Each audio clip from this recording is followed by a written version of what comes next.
because we're constantly looking for the negative in everything. Well, we didn't do this yet. We didn't do that yet. And then we wait and we think about it. And it takes some time to get used to figuring out what we actually are proud of or what a win is.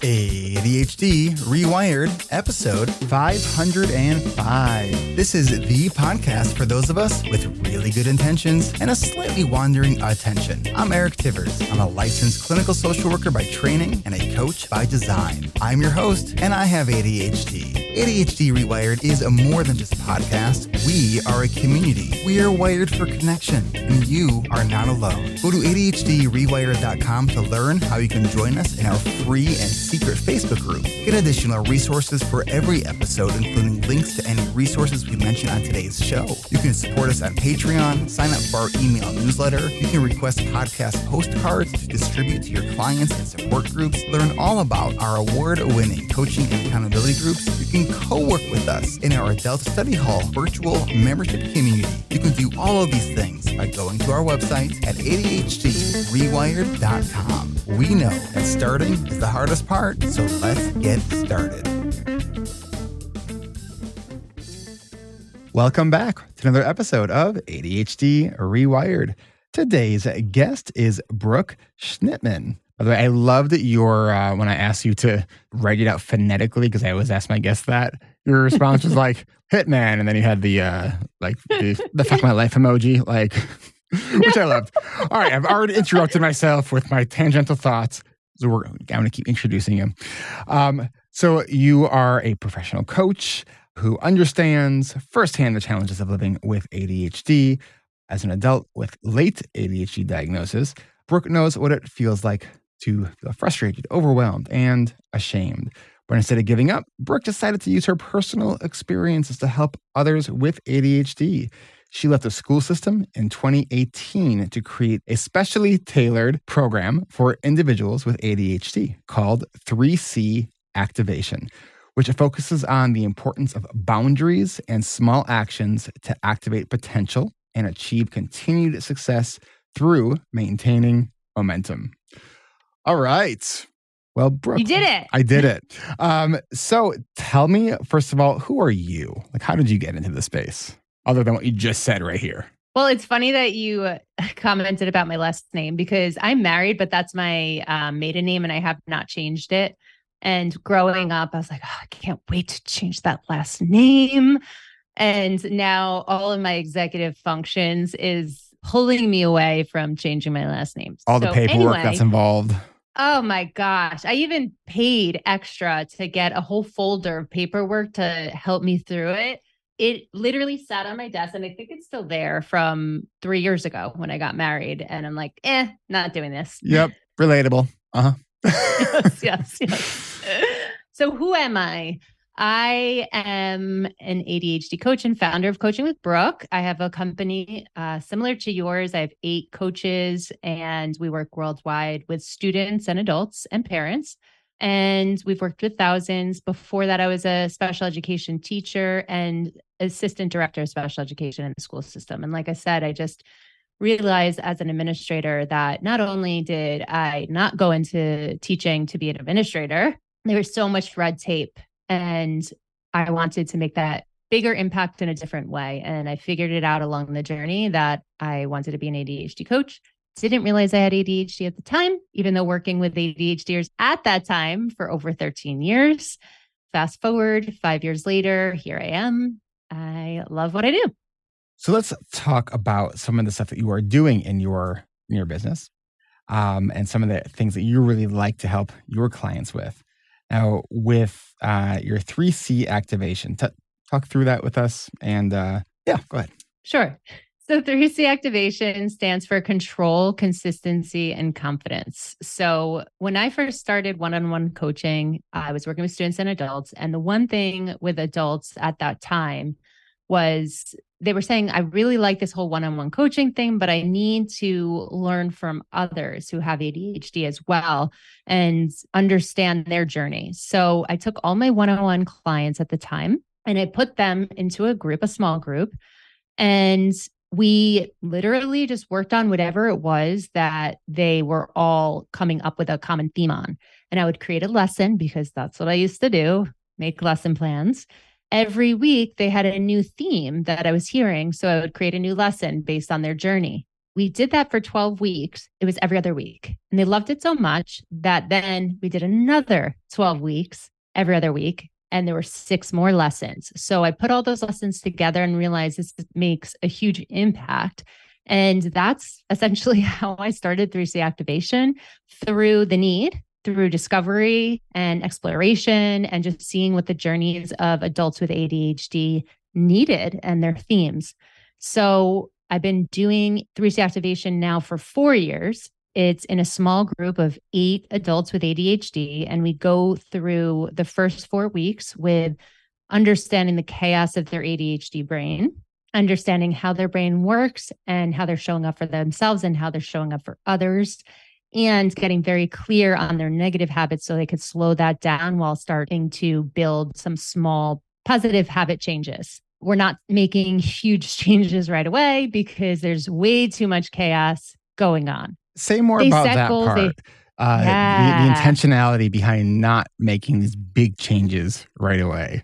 We were talking right before we record about we're both doing EMDR, and yes, we were kind of saying, yes, I want. I need this yesterday. Yes, exactly, and I see that so often with our members too. They come in and they're like gung ho and want to do all the things and change all the things, and I'm like, slow the fuck down, narrow your focus. Less is more, slower is faster. So how do you approach that? Absolutely. So of course, everyone wants the magic formula right away. And the reason why we do 3C activation in 12 weeks is because we force the client to actually make a commitment to themselves over that 12-week period, rather than, okay, one and done, you're fixed, you're cured. So the small habit changes, if you think of a glass and it's filled with chaos all the way to the brim, how are you going to do anything more when you don't have the physical and emotional energy? So you have to slowly remove and set boundaries, like we talked about before we got on the pod, to clear up some of that water or chip away at the rock while slowly building in positive changes and then habit stacking on that. So you just you can't create that leap and climb the ladder with huge rungs in between those steps. You'll fall flat on your face, and then you'll feel worse about yourself, and your RSD will kick in, and then you'll feel like a failure and you'll have burnout, and then you'll be worse off than when you started. It's interesting. Just been this connection when you were sharing about the sort of, it's like preparing to do the work. I just made a TikTok video recently, and I don't know when this is coming out, so recently by the time this is out, be months ago, about the 3 steps for everything we do. And that's the setting it up, doing it, and cleaning it up. And what it sounds like what you're talking about here is the setting up, the readiness for behavioral change. Yes. That's essentially what it is. So basically, when people come to us, they're like, I want to be more productive. I want to avoid procrastination. I want to be organized. I want to be confident. You will get there. But in order to clear the chaos in your brain, you need to figure out what is going on in your brain. So get it out, put it on in front of you onto a piece of paper, and we're going to help you pick one thing out of all of those 100,000 things that you have going on. And I know it sounds weird and it sounds uneasy and uncomfortable. Like, no, I need to do everything else right now. But no, we're going to help you be intentional about that 1% action. And then the next week, we're going to give you another 1% action until you understand what's going on with yourself. Then we implement bigger goals, because now you start to build momentum. Then we do the time management phase, talk about procrastination, time sucks, organization, and productivity. And then from there, because you're building that momentum week after week with the support of the group and your accountability partner and the coach, then you're starting to feel more confidence. And then you can target some things that you didn't know you could do. So have those uncomfortable conversations you've been avoiding, start delegating, stretching your goals even further. Those kind of things which feel weird and uncomfortable for us ADHDers, but you have the support of others and the support of yourself because you're finally being able to execute things over time that you haven't been able to before. So you have control, consistency, and then I can't read what I just wrote for the Confidence. third C. Thank you. I can read the CONF, and then it's literally chicken scratch after that. I couldn't make it out. So talk to me about control. What are we controlling? We're controlling the chaos of our ADHD brains. So we are taking everything that is going on in our mind and we're putting it onto a piece of paper or, wherever you feel, because if it's in our brain, it stays there. So we have to get it out in front of us. So we do that. We evaluate all the areas of our life and we create small, actionable change. So 1% each week. Then we also learn about our strengths and our values and our motivation for wanting to do things. So in the beginning of the course, you think, oh, I want to improve my relationship with my partner. Maybe we don't communicate as well as we do. We don't spend enough quality time, or I need to do better in my job. My boss has given me a plan and I will be fired if I don't follow the plan. Or maybe I don't like my job, or, there's all these different things. But then what you come to find out are all these other things that are getting in the way. And when you realize what you actually want, rather than setting your goals based on other people's agendas, then you're truly confident. But you don't figure that out until the first 4 lessons. To me, that's one of my favorite parts of just the coaching process is that it's like a magical onion. There's just always more layers. You never really get to a core because there's always more layers. That when someone comes in with what they think is this clear idea of what they want to do in coaching, and then after a couple of weeks, they're like, oh yeah, no, like that's important, but I realize like this other thing is actually way more important. Way more important. Mm-hmm. And so much of that is just like the issues around self-compassion. I tell people that if I thought that beating yourself up was an effective way to make behavioral change, I'd try to come up with some creative lesson plans. You sound like Dr. Gabor Mate. When I interviewed him, he was saying the same thing. Like, yeah, you can create change in children by beating them. And that sounds terrible. I know. But like, you're never like, that's not the right way of doing it. Right. Yeah. I mean, it's because if it worked, I would say do it. But it doesn't work. It just makes us feel like crap. And it's so I was having a conversation with my partner, and she was reflecting back to me that she thought I was being kind of hard on myself about something.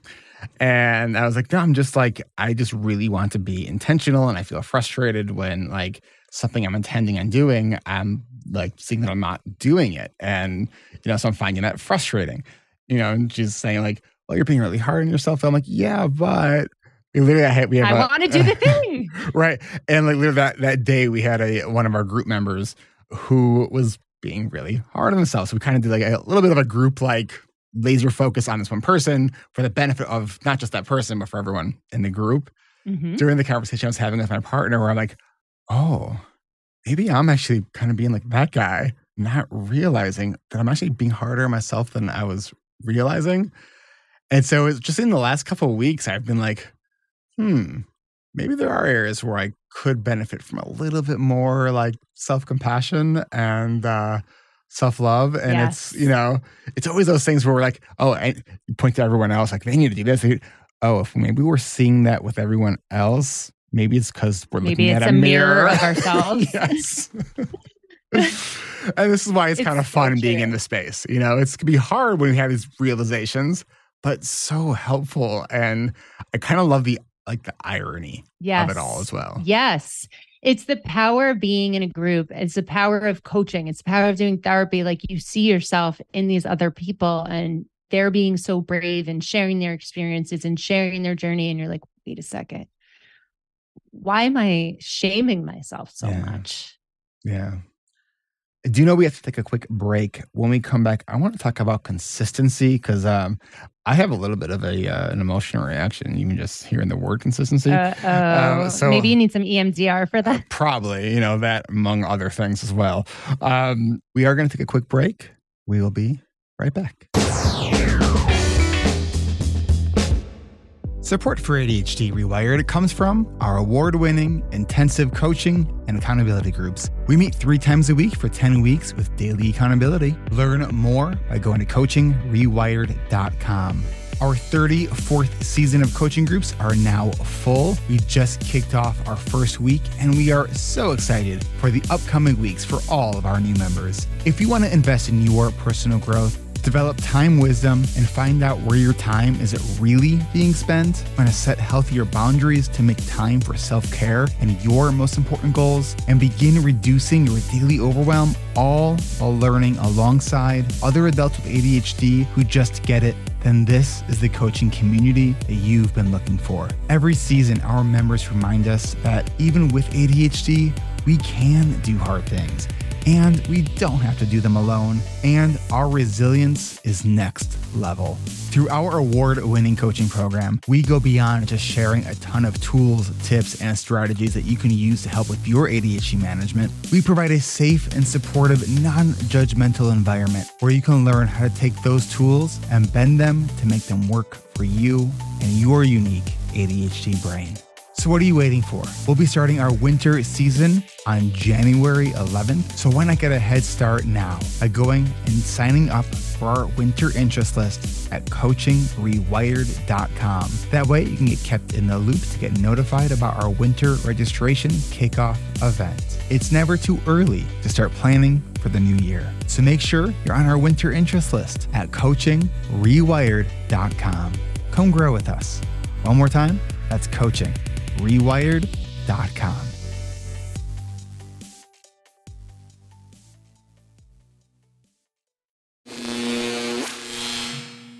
All right, we are back with Brooke Schnittman, who still has to change her last name legally. But I won't. But you won't, and it's okay. Of all those things we think we'll do one day, and then the biggest success we have is just letting it go, of waving the white flag. You know, it's... Okay, consistency.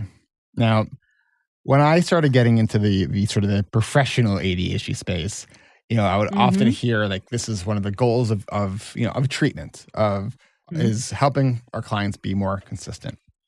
And for me, over time, I started to look at consistency as one of those lagging indicators. We're consistent when we are doing more of something else. And when I discovered that something else to be is being resilient and getting back up, because we're gonna fall, we're gonna trip, we're gonna fail at stuff, but we don't need to kick ourselves when we're down. So if we can recognize that something we didn't work, or if what we intended on doing, we didn't do it, skip the part of beating ourselves up and take step one to come back to it. And over time, the averages become more consistent. What's your 100%. Thinking around consistency? Exactly that. You know, everyone hears ADHDers are, consistently inconsistent. That's true. But it's more about the persistence in trying week after week, giving that 1% day after day in different ways. It doesn't have to be the same thing every week, but you're consistently trying. And that is what creates more confidence. So you're trying, you're showing up, you're being intentional, you're doing, and that is creating that physiological and emotional change. That resilience piece, I think that when we can recognize that we are able to get back up and try again and try differently, that makes sense, where that's almost becomes like this like cyclical loop of resilience, confidence. Like, oh, I can recover from this. I can learn from this. This mistake is not fatal. Absolutely. I don't know about you, like some of the mistakes I've made in my business, when I realized that none of them have been like fatal, even the ones that have been really hard, it hasn't sunk the ship, And so it's like, as long as I can find what I can learn from, the challenges that have occurred, like to me, that's not a bad journey. Exactly. And that's why, and I know that a lot of coaches do this, but that's why we share our wins and our lessons learned, because you're always going to be learning something. And if you're not learning, then you're not growing. And if you're not learning, then you're not doing the work in 3C activation. So you're not always going to win. You're just not. But let me ask you this. When I was working with this coach on this coaching program a little over a year ago, and it was actually turned out to not be a good fit for me. because it was this business accelerator. But one of the things that the coach always wanted to start with, which is very common, as you just said, like start with wins. And I found myself getting really annoyed that I just spend time sharing wins. I'm like, can we just get into the work? Like, come on, like, do you ever have that experience? Impatience with ADHD. But you should know this is rewiring your brain, right? Like this is what you stand for. This is your company's name. When you share your wins, you're changing your reticular activating system. Yes. It's the sort of the irony. It was not lost on me. Because when other people are like, I don't know if I have any wins. And it's like, oh my God, come on. There's always something. Always something. And you got up today. And I think part of like this non-stop journey of learning and self-discovery, even just to realize that, as we're just talking about earlier, the recognition that, maybe I'm being harder on myself than I realized. The fact that I was having a hard time even just like wanting to spend time to share a win. At the time, I don't think I realized that was me just being hard on myself, like in a way that I'm just like, all right, I just want to focus on what's next. I refuse to have a win. You're right. Let me just like really feel bad about myself so I can then be triggered to like feel like there's a consequence and I have to do the work, because we're so often thinking that we're doing something wrong. And so then true. That creates this like response in our body that we have to act. And unfortunately, it works sometimes with ADHD because we can't get that initiation to do something unless we feel like there is a deadline or there's a problem or we have to. Mm-hmm. Yeah. There's a lot there. It's but I think with the wins, we have negativity bias and it is so hard. That's the number one thing that is so challenging for ADHDers to share, including ourselves, because we're constantly looking for the negative in everything. Well, we didn't do this yet. We didn't do that yet. And then we wait and we think about it. And it takes some time to get used to figuring out what we actually are proud of or what a win is. And then it becomes easier to us. And then we see over time that 1% progress towards our goal. Mm-hmm. And we're not so gap focused. We're seeing it and we're feeling more confident. Mm. So we have the control, we have consistency, we have confidence. You said that part of this system, though, is really about the importance of boundaries. Mm-hmm. When you're thinking about boundaries, what's your framework? What do you think about? So I think of the hierarchy of needs. I know everyone has their own opinion about Maslow, but I think of the ADHD hierarchy of needs and we forget them. Like you said, we don't have wins, right?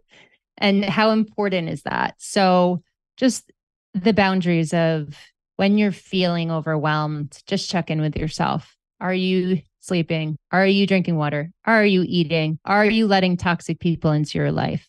Are you spending too much time, whatever that is, focusing on other people's agendas rather than your own? Are you waking up, answering text messages, emails because you're looking for that dopamine fix, or it's a terrible habit, right? But again, that's setting your day chaotically towards other people rather than setting yourself. So really being intentional with your time, your energy, your space, and being able to say no confidently rather than saying yes and then no, because we're going to say no eventually. And then we're going to feel bad about ourselves that we let the person down and let ourselves down. I think it's so important that any skill or strategy that we're helping our clients with, that they make it their own and find their own sort of flavor of that skill or strategy to really integrate it into who they are. When it comes to the boundary of time and saying no, I tell people, I'm like, just repeat after me. When you've put a commitment on your calendar that it's an important but not urgent project you are working on, it is an important goal for you, and there's no urgent deadline, and someone says, hey, can you meet at this time? And you look at your calendar and you're like, oh, I have my important but not urgent project time there. What you say is, I'm sorry, I have a commitment. Say, and that's the truth. You made a commitment to yourself. Like, so you're not lying at all. So use that line, put it on your computer screen, like wherever you need to. Because I'm telling you, like, as someone who has experienced more panic attacks than I have hands and fingers to count on, it's usually because I've overcommitted myself. And it's like, and I don't know how to get out of it. Right. And I got tired of having the panic attacks. And I got tired of having all the overwhelm. And so I went from being, a yes, I'll make it work person to I default to no on almost any additional invitation for anything. And then I'll check my calendar after I've said no. Yeah, no first, then yes. Yes. Because if I really want to, that means I have to actually jump over a hoop that I just set up for myself. So I actually have to do a little bit extra work to make it yes. So that means I really have to want it. And I love that so much. And I know that my clients share this too, but I feel this too, because we feel, of course, what our clients are feeling very often, that when my nervous system is in shock or it's dysregulated, that's when I'm saying yes to so many things that I really don't want to be doing. That's when I know I have to go back to the basics, treat myself like a baby, as bad as that sounds, and shut off the yes channel and see what I can get rid of just for the time being so I can set myself back up to a little bit of underwhelm. That's really valuable. Yeah. I know that one of the other, when we first spoke, you said one of the things you would be maybe interested in talking about was delegation with ADHD. So what I want to actually do is take one more quick break. And when we come back, let's talk about delegation, because I think that is such an important part of managing ADHD. And it's not just for business owners, it's for everybody. So we will be right back. All right. It is that time for an ad about a product that doesn't exist, but would be great if it did. Introducing the Fidget Focus Webcam. Are you a mover, a shaker, or simply can't sit still? We get it. Here at ADHD reWired, we understand that sometimes sitting still just isn't in the cards. Whether you're bouncing or rocking on your favorite chair, or getting your steps in on your new treadmill desk, but don't want to distract others by your movement on your Zoom call, we've got the perfect solution for your video calls. Introducing the Fidget Focus Webcam. With our state-of-the-art motion tracking technology, this camera moves with you. No more awkward moments where you're out of frame because you've leaned just a little bit too much to the left. No more shaky backgrounds that give away your secret dance moves. With features like adaptive motion tracking, where our camera follows your every move, ensuring you're always in focus. And stabilized background. Even if you're bouncing, your background stays put. It's like magic, but it's really just some really cool tech. And HD quality, because you deserve to look your best even when you're doing the cha-cha during a business meeting. And it includes easy setup, plug, play, and get moving. Let's hear from one of our users. I used to get so many comments about how I moved during meetings. Now they just ask me about my crystal clear video quality. Join the movement. Get it? The movement. And never let your fidgets disrupt your video calls again. Order your Fidget Focus webcam today and embrace your inner fidgeter. Disclaimer, the Fidget Focus webcam is a parody product and does not actually exist. Any attempt to purchase will result in laughter and possibly a high five for being so enthusiastic. While that doesn't exist, what does exist is all the things we do here on the ADHD reWired podcast, our coaching community, our Facebook community, our Patreon community, our co-working community. All of that can be found at ADHDrewired.com.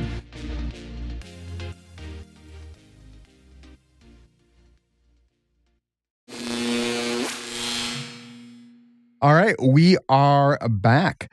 Let's talk about delegation when you have ADHD. So delegating is hard.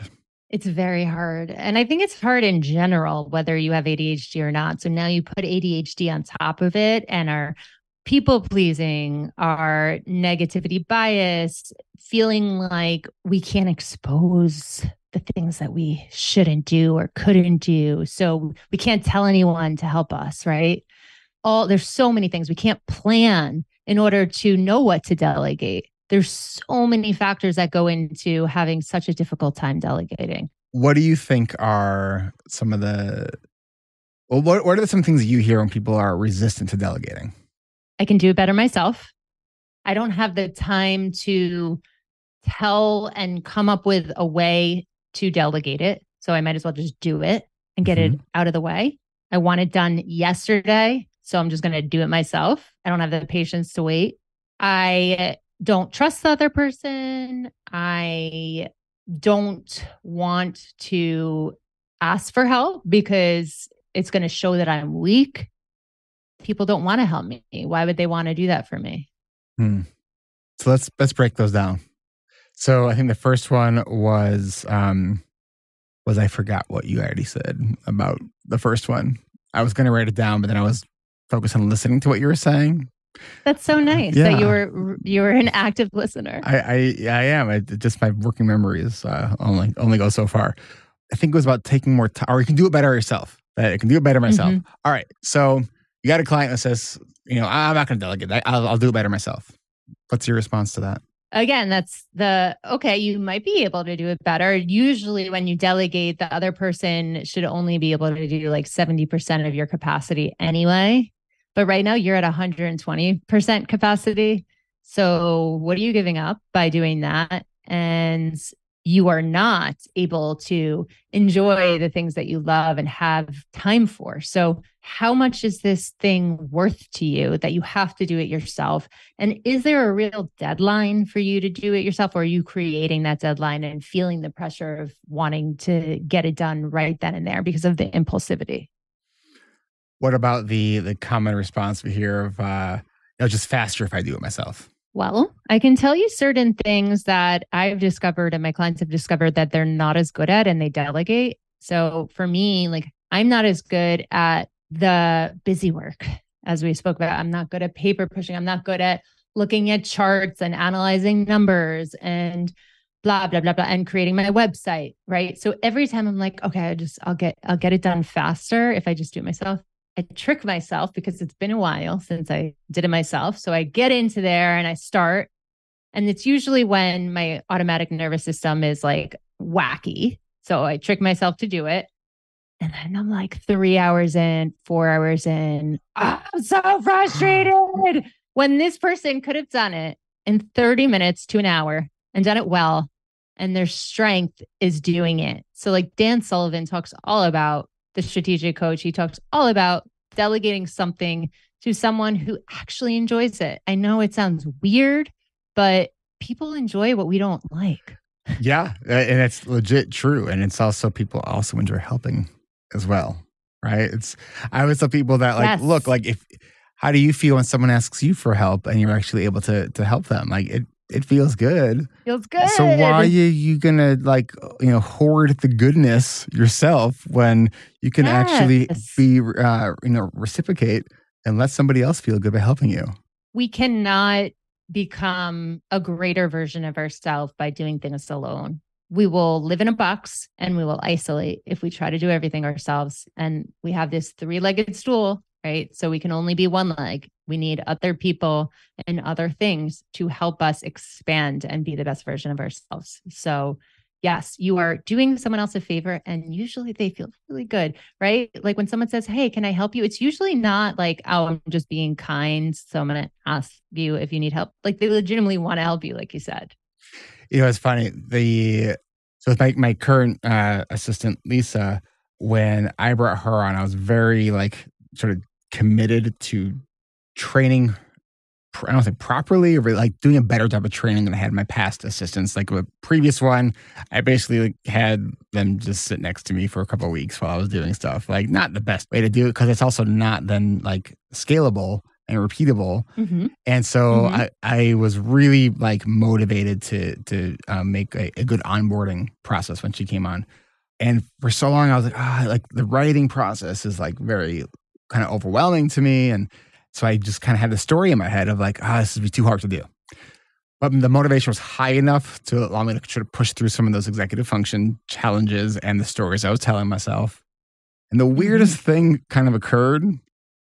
I kind of enjoyed doing it, creating the step-by-step process of what I did, because part of what it allowed me to do is also catch some inefficiencies and create some like, this would actually make way more sense to do it this way. Like, why am I doing it that? Like, and it did not take as long as I thought I was doing, because I would do like short little screencasts. Mm-hmm. It would allow me to write out first the step and then record it to check to see if I was actually doing it. Like I would follow what I just wrote, right, to see if it was the actual process. So it was like write it and then check it right away through recording doing it. this actually isn't that bad of a process. That's good. Yeah. I haven't heard of this, like the two in tandem together. I like that. That's interesting. Because then you get to test it, because if you don't test it, like you create it, because when it comes to creating systems, it's something that I've kind of thought about for a while, is when you have ADHD, it's really hard to create a system outside the context of doing it. So instead of like trying to think about creating this like system separately from doing it, document as you are doing it, not separately. Absolutely. I think that to your point with that also, so like you do the video, right, of you actually doing it. But what I found helpful in documenting a process is having the person who I want to do it just on the other side, and I'm talking it out, and like they're usually not even saying anything, but they're just there almost as a body double. But okay, this makes sense, right? Okay, so then we do this, then we do this. Like you're teaching them and boom, your system's there. And also being okay with the fact that it's probably going to change a lot every week, your system. Yeah. It's not set in stone. What about delegating tasks that are more creative tasks? Yeah. So as a visionary, like you and I are visionaries because we own our own business and we see the picture. If someone is not starting the creative task with us, then our vision is not being explored with them, right? And we need them to be part of our vision and our creativity together. So starting it with them, brainstorming it with them so you understand where they're going with the creative task. Or you can like chat GPT kind of like have them start it and then you look over it afterwards and make your changes. How much you're using and recommending to your clients the use of chat GPT? I'm not recommending it. Not to say that I wouldn't, but I am using it. I use it when I think of it. It's not like automatic to me because I don't use it enough, but I wrote my book, Activate Your ADHD Potential, right? And in my mind, I said to myself, all right, I am going to chat GPT this and I am going to turn this book over in 48 hours, right? I was watching those YouTube videos like, oh yeah, how to write a book in 48 hours or 72 hours, right? With chat GPT. So I chat GPT'd my idea and it gave me like an outline of things to think about. And obviously it wasn't 72 hours. It was more like 72 years. However, just having chat GPT start for me, I went in a totally different direction. I put in my 3C activation process in it and whatever, but it activated this idea of, I could do this. This isn't challenging. And I tricked myself, not on purpose, but I tricked myself that I'm going to get this book done in 72 hours. And then I was like, obviously I'm not getting it done in 72 hours, but it took away that pressure from having it to be this big thing. I love that idea because one of the things that I'll sometimes do if I'm either putting something off or I'm feeling kind of intimidated by the scope of a certain project is I play this sort of mental game with myself of like, okay, if I had to get this done in 1 hour, like an impossible, something that would be impossible to do in 1 hour, like if I had to get this thing done in 1 hour, how would I approach it? And for me, I find that super helpful because it really helps me identify all the things that are not necessary. And sometimes I've been like, I surprise myself sometimes on what I can pull off when I really get into that mindset of like, oh my gosh, I only have an hour to create this entire presentation. How am I going to do this? You don't overcomplicate it. Right? You keep it super simple. Yes, because I'll get into I want the intro slide to be perfect. Pretty. Right. And it has to be the right font and the right color and it has to be the right spacing. I think one of the first times I used this was probably, I think it was even before I started ADHD reWired. It was in my clinical practice when I was still specializing in autism. And I had goofed on my calendar. I was supposed to give this presentation, what I thought was like, I thought it was 2 weeks later and it was actually tomorrow. Oh gosh. And of course I hadn't even started putting this presentation together yet. So I was like, okay, it's really go time now. I don't have a lot of time to work on this. What am I going to do? So I literally got a blank slide deck and I just I made about 30 slides. Each slide had 1 or 2 words on it of key concepts. And I think I did the whole thing in about 20 minutes. And it was done. It was fine. It's amazing. And it was actually like stylistically, I kind of like the minimalism of it, of just having a word or two on because the whole idea of like having paragraphs on slides, y'all, it's not how you do presentations, people. Like if you're going to be presenting I used to do that, I'll be honest. Oh, a lot of people used to. I mean, I'm sure I've done that before too. But when people are like, can I get a copy of your slides? I'm like, my slides don't have the content. It has the supporting visual or just like a cue more for me than anyone else about what we're talking about here. Yes. Otherwise, I'll write an article, and I don't want to write an article. Just record what I'm saying. There you go. Yeah. But you're so right with that. Like I, as a previous teacher, I used to get in the weeds, and I also didn't know I had ADHD at the time. So I used to get in the weeds. I'm like, oh my God, I could do this and be creative with this and, and this and go down this rabbit hole. And now when I can catch myself doing that, I'm like, wait, Brooke, you have more important things to do right now. And that's where that scheduling piece really comes in. I don't care what you say, like you need a schedule. I need a schedule. I look at my schedule. I'm like, I don't have all that time because I see my schedule. There is not 12 hours in there to finish this presentation. I'm sorry. Yeah, it's, are you presenting at this year's Chat conference? I am, but I'm presenting virtual. What's your topic? Well, I can't wait to listen to yours. Mine is my book, which is going to be easy for me to present on now that the book is finished. It's really overcoming overwhelm and underwhelm with ADHD. So it's the ADHD, I call it the ADHD disruption spiral. For that, I go from underwhelm to getting that exciting idea, dopamine, then getting hyper-focused, then burning out, then from there getting that RSD, and then feeling anxious, depressed, and overwhelmed. And then it starts over. So I talk about the 3C activation process to help people get through that. Oh, I like how that all kind of fit together. Ties in together. Nice how about you? I am going to be presenting on ChatGPT and smart AI, smart like tools for ADHD. When I first started presenting at the ADHD conferences, I was doing a lot of like the apps and all that. And then I started to become like known as the app guy. And then I was like, don't fucking pigeonhole me, like, because I will probably get bored of apps. I'm more than an app, okay? Right. And so like people are asking me to do that more presentation apps. I'm like, no, I don't want to do it because and part of it is like I realize how much like it gives people false hope that like there's this tool out there that's going to solve all the issues. One thing that it's going to overcome all of your ADHD symptoms. I wish there was a thing. Hey, that app might help you for a little bit. Exactly. And it's like I've downloaded and tried all the premium versions of every productivity app that is out there, and they work great for a short period of time. They'll get you. You'll start for free, and then it's exciting, and then you pay, and then you forget about the payment and the ADHD tax. Rinse and repeat, right? So I am going to be talking more about the tools, but it's funny. I was originally going to do just on ChatGPT, and then I was starting to get like. In this, when we had to submit the proposals a couple months ago, and it was so rapidly changing, I was like, this could be completely different by the time I present.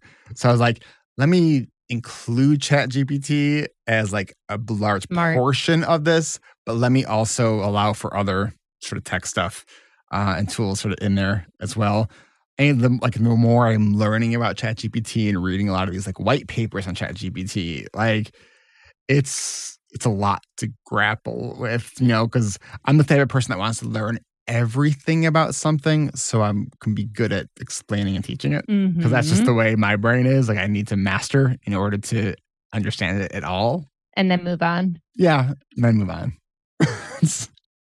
Although I did put, and it was on my my Twitter feed, I think right on the New Year's, when ChatGPT first came out, I said 2023 is going to be the year of AI. And I still think I'm right about that. Because it is a game changer. Like I probably need to do a whole series on AI and the prompts to use for ChatGPT. Speaking of ADHD, you know how we like make 1 million Instagram accounts and handles and websites, right? We buy a ton of domains. Well, I bought the domain ADHD and AI. And I also put the Instagram handle that, and I did nothing. Absolutely nothing. So Brooke selling it to the highest bidder.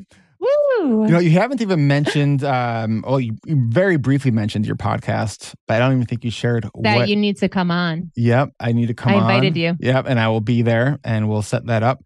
But talk about your podcast and how people can reach you as well. I appreciate that. So my podcast is Successful with 2 L's with ADHD. And the reason why it's called that is because I take people who have ADHD and real journeys, real experiences, and I talk about what it was like before they knew they had ADHD and then the journey after ADHD, because we can all, going back to that community piece, recognize ourselves in other people, and it gives you hope that you can also get to where they are too. So it's not necessarily what the definition of success is, but they're full, they're fulfilled.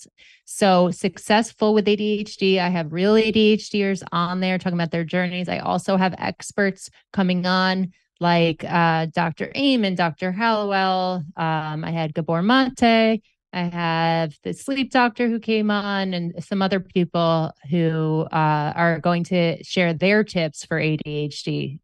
So yeah, Successful with 2 L's on all podcast platforms. Oh, Brooke Schnittman, thank you so much for coming on and sharing all the things that you are doing in your story and some of the skills that you help your clients with. Give your website one more time, and then we'll say goodbye. Yeah, absolutely. So everything is on coaching with Brooke with an E.com. So my handles are coaching with Brooke with an E. My website is coachingwithbrooke.com. So anything that you need help with ADHD related, students, adults, parents, lots of tips on Instagram. And we have a newsletter that we send out every week with tips on ADHD if you subscribe on our website. Awesome. And Brooke, if you have about 2 extra minutes, I'd like to ask maybe 1 or 2 more questions for our patrons. Are you able to stick around? I am. All right. Well, excellent. So if you want to hear the rest of the conversation, become a patron starting at just $5 a month. Just go to our website, ADHDrewired.com. Click on that Patreon tab at the top of the page. It'll take you there. And there's instructions on how to get that private podcast feed so you can get the bonus content and the ads at the very end of the podcast. So without interruption, but you don't miss out on what's going on with ADHD Rewired. So thank you, everyone, and we will catch you next week. So that is a wrap. I want to thank Brooke for joining me today. If you want to get any of the resources mentioned in today's episode, check out the show notes at ADHDrewired.com and click on the podcast tab. And if you are interested in more ADHD-related content about boundaries, then check out episode 456 with Dr. Diana. And why not start a discussion about the topics covered on today's episode by going to our Facebook community that you can get into by going to ADHDrewired.com/community to apply. So you can check out all the things that are happening over there. And if you love the podcast and you find a value in the show and want to support our work, head on over to ADHDrewired.com/Patreon, where you can get this show uninterrupted with announcements at the very end for just $5 a month or more. Think you would benefit from coaching around an ADHD-related issue and want a taste of group coaching? Patrons at just $25 a month or more can join me for a monthly coaching call every 4th Tuesday of the month at 1 p.m. Pacific, 4 Eastern. How does boosting your productivity and tackling your toughest projects and to-dos with guided co-working sessions and accountability sound? What about real-time, around-the-clock body doubling and ADHD-friendly co-working? What about a weekly session where you get to create with other creatives, or a weekly session where you get to clean your space with other people doing the same thing? You can get started with all of that in our Adult Study Hall community at adultstudyhall.com. It is free to try for the first week and only $19.99 a month after that. Find everything all at ADHDrewired.com. That's ADHDrewired.com. Thanks again to Brooke for joining me today. And thanks to all of our listeners, community members, Patreon supporters, and everyone, everywhere in between for continuing to make this show possible. And we will catch you next week. And hey, don't forget, come meet me in, I forgot where it was for a moment, in Delaware? Where the hell is the Chad conference this year? Oh my God. Boston? Maryland. Oh my God. It's in, there's an ADHD conference coming up that I'm speaking at. And if you want to come meet me and like 1,000 other ADHDers, it's fantastic. Go to chadd.org to learn more. Oh, and if you haven't left a review for the podcast on Apple Podcasts or on your preferred podcast platform, we would love it if you did it, especially since it's ADHD Awareness Month right now. That actually does help us get in front of other people's earballs. So that's it. Have a wonderful, wonderful rest of your day.